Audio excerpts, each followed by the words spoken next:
Welcome to Tuesday TalkyTalk, where we do a quick segment on what happened during the last week in gaming.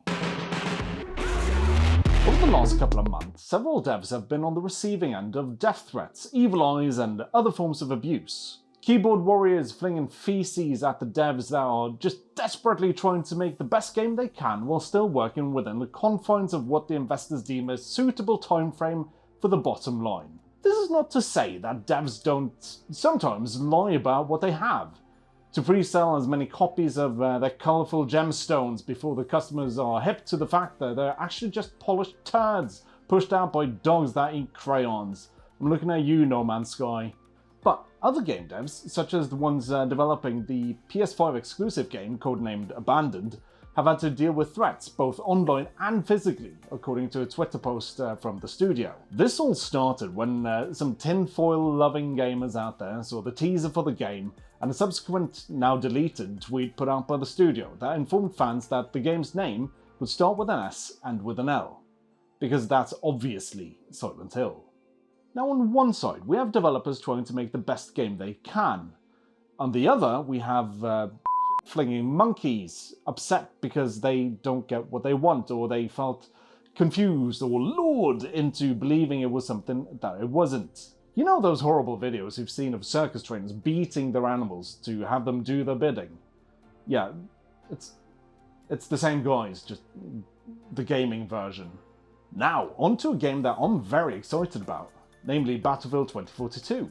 Battlefield 2042 developer DICE revealed a new mode called Hazard Zone for their upcoming game. And for all those Battle Royale fans out there that were hoping for some kind of near future swivel-headed running whilst inside the closing eye of a tornado, they disappoint. But it needn't be the worst news in the world, because while the new mode doesn't rip off the ideas of a Japanese film classic, no, you filthy casuals, Fortnite Battle Royale was not an original idea, sit down. They do rip off something else, namely Escape from Tarkov.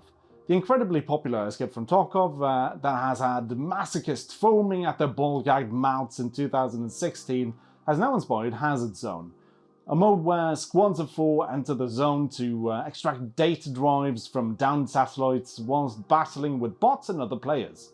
Let's just hope that it isn't as terrifying as Tarkov, because that game had me more excited about diving into curbside bushes than Debbie does Dallas.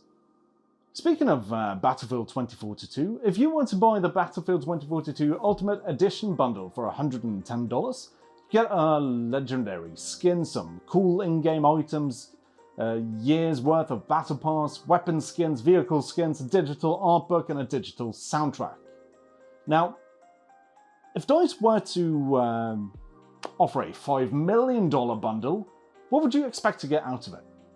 Maybe all the skins in the game at launch, early access to all the DLCs, maybe even a hard copy of the game signed by all the devs thanking you for your contribution. Well, DICE didn't actually do that. But the developers behind the game World War III actually sat down and came up with a bundle at that exact price point. And here's the deal. The bundle, which they named the President Pack, gives you a real-life replica of the in-game item, the Ronin helmet. It gives you closed beta access, lifetime battle pass, lots and lots of in-game currency, cosmetics, and a one-of-one in-game emblem, so you can show everyone that you are Il Presidente. Pretty good, right? Maybe not a cool $5 million good, but good nonetheless. But we're not done. The massive price tag also includes a character in the game based on your likeness, a map based on your hometown, and the lead part in a movie based on the game, if it ever gets made. But if you already told your wife about your plan on how to break into Hollywood and she already packed her bags, I'm sorry to say that the President Pack has already been sold. Someone with way too much money figured that it was a good investment, clicked purchase, and probably had a very, very awkward conversation with their credit card company.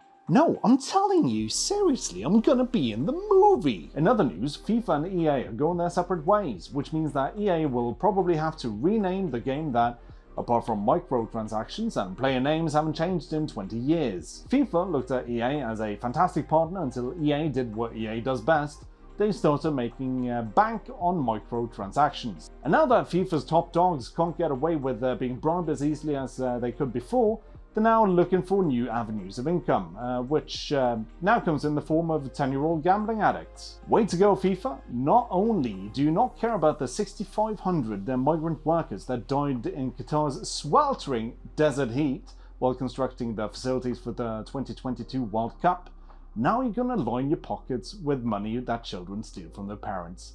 Good job. And that's it for this week's episode. Thank you so much for following along. Remember to like, subscribe, comment, share. I don't know. See you next time.